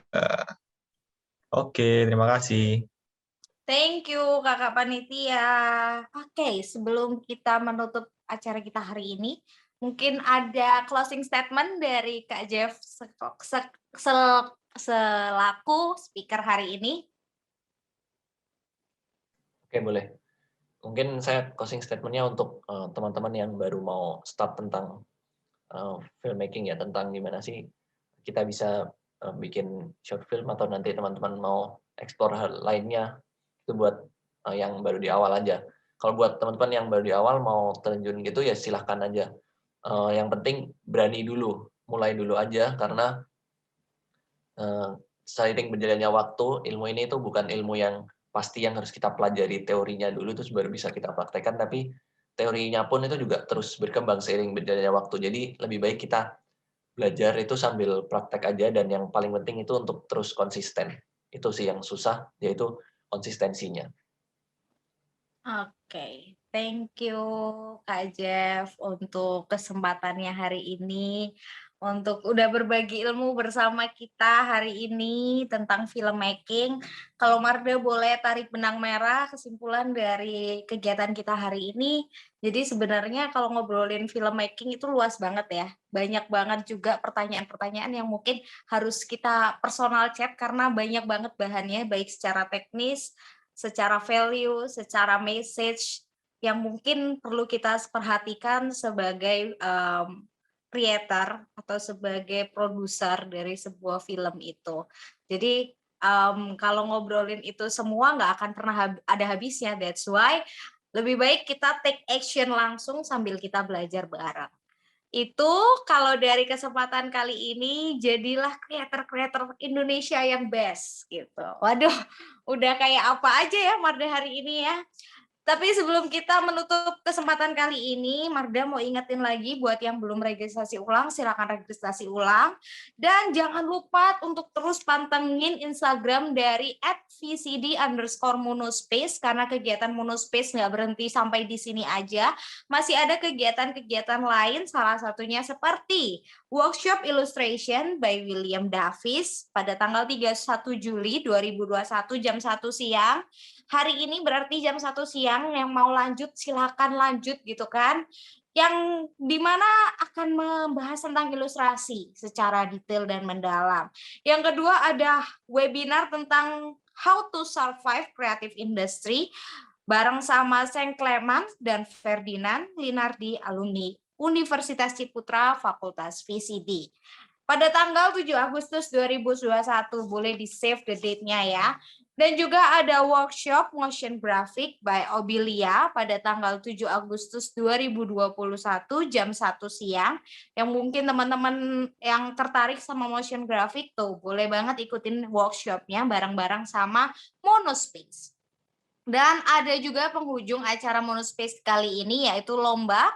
Lombanya terdiri dari lomba poster, motion graphic, logo, produk packaging. Nah, lomba tersebut didukung secara penuh oleh Excelso Weston View Wiyung. Jadi buat yang, loh Kak itu kapan lombanya? Ya, jadi lombanya udah dibuka mulai tanggal 9 Juli kemarin sampai 20 Agustus besok. Dan kalau yang aku belum daftar deh Kak kayaknya lah. Jangan sampai kelewatan masa pendaftarannya karena masih bisa dibuka sampai tanggal 6 Agustus pendaftaran untuk mengikuti lomba di Monospace. Cara joinnya gimana Kak? Langsung aja follow Instagramnya @vcd_monospace atau kontak langsung kontak person lomba yang ingin kalian ikuti ya Heroes. Jadi buat yang belum follow, silakan follow Instagram dari @vcd_monospace. Dan aku juga nggak lupa ucapin terima kasih sebesar-besarnya untuk para sponsor dan media partner yang sudah bergabung bersama Monospace kali ini untuk mensukseskan acara kita hari ini, khususnya kepada PT Indofood dan PT Floridina Wings yang sudah berinovasi di dalam 9 tahun ini memberikan produk terbaik, yaitu Floridina Coco, yang dimana minuman jus jeruk bercampur dengan coconut. Bisa didapatkan langsung di supermarket terdekat dari kota-kota Heroes sekalian. Jadi Floridina jus jeruk sama coconut tuh. Bayangin aja dulu kalau sudah kayaknya ketagihan langsung aja dibeli di supermarket terdekat. Thank you so much juga buat seluruh media partner yang sudah bergabung di acara Monospace hari ini. Saya Marda Angelia, akhir kata pamit undur diri di kesempatan kali ini. Mohon maaf bila ada salah kata dan perbuatan. Terima kasih, selamat siang dan sampai jumpa.